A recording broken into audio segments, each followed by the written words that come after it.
Сайн байцгаана уу хүүхдүүдээ? Ус захилгаанаа хэрхэн хэмнэж болох вэ? Сайн хэмнэх тулд бид яг ёстой юм бол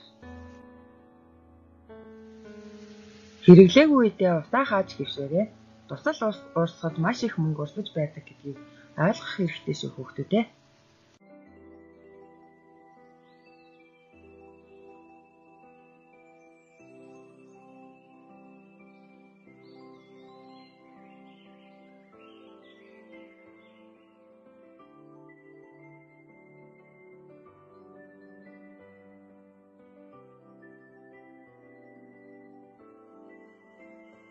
хүүхдүүдээ ашиглаагүй бол гэзээ утрай.